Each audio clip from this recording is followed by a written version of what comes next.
ত্রয়োদশ জাতীয় সংসদ নির্বাচনে সবচেয়ে বড় দুটি চমকের নাম সাবেক স্বরাষ্ট্র প্রতিমন্ত্রী লুৎফুজ্জামান বাবর এবং জামায়াতে ইসলামীর সাবেক ভারপ্রাপ্ত secretary general ATM Azharul Islam. দীর্ঘ ১.৫ দশকের বেশি সময় কারাগারে, মাথায় ছিল মৃত্যুদণ্ডের রায়। সেই কারাগার থেকে মুক্তি পাওয়ার ১ বছরের মধ্যেই দুজনই এখন জাতীয় সংসদের সদস্য।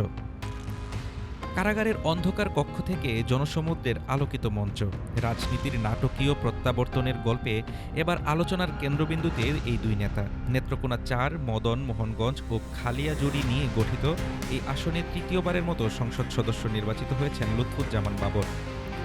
তিনি পেয়েছেন ১,৬০,৮০১ ভোট। নিকটতম প্রতিদ্বন্দ্বী পেয়েছেন ৩৯,৮৪০ ভোট।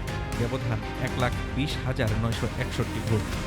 ১৯৯১ সালে স্বতন্ত্র প্রার্থী হিসেবে প্রথমবার এমপি, ২০০১ সালে বিএনপি প্রার্থী হয়ে দ্বিতীয়বার, তখন ৪ দলীয় জোট সরকারে স্বরাষ্ট্র প্রতিমন্ত্রী হিসেবে দায়িত্ব পালন করেন তিনি। তার রাজনৈতিক জীবনের সবচেয়ে আলোচিত অধ্যায় ২০০৪ সালের ২১ আগস্ট গ্রেনেড হামলার মামলা। ওই ঘটনায় মৃত্যুদণ্ডে দণ্ডিত হয়ে ১৭ বছর কারাবন্দী ছিলেন তিনি।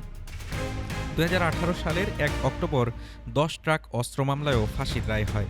তবে রাজনৈতিক পট পরিবর্তনের পর গত বছরের ১৬ জানুয়ারি কারাগার থেকে মুক্তি পান তিনি। মুক্তির ১ বছরের মাথায় জনপ্রিয়তার ঢেউয়ে ভেসে আবারও সংসদে প্রত্যাবর্তন।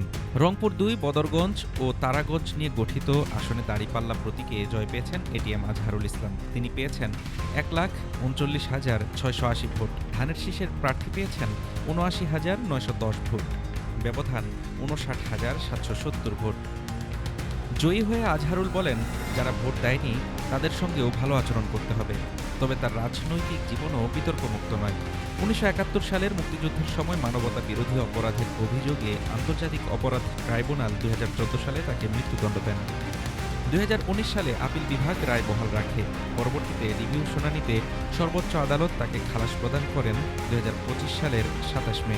এর আগে ২০০৮ সালের নির্বাচনে পরাজিত হলেও এবার দীর্ঘ কারাবাসের পর জয়ী হয়ে সংসদে ফিরলেন তিনি। এই দুই নেতার রাজনৈতিক জীবন, উত্থান পতন, কারাবাস ও মুক্তি সব মিলিয়ে এক নাটকীয় অধ্যায়। সমর্থকদের দাবি, তারা রাজনৈতিক প্রতিহিংসার শিকার ছিলেন। সমালোচকদের প্রশ্ন, বিতর্কিত অতীত নিয়ে সংসদে তাদের ভূমিকা কী হবে? রাজনীতির মাঠে এই প্রত্যাবর্তন কি কেবল আবেগের জয়, নাকি বৃহত্তর রাজনৈতিক বাস্তবতার প্রতিফলন? সেই উত্তর সময়ই দেবে। হাফিজুর রহমান তুষার, ঢাকা টুডে।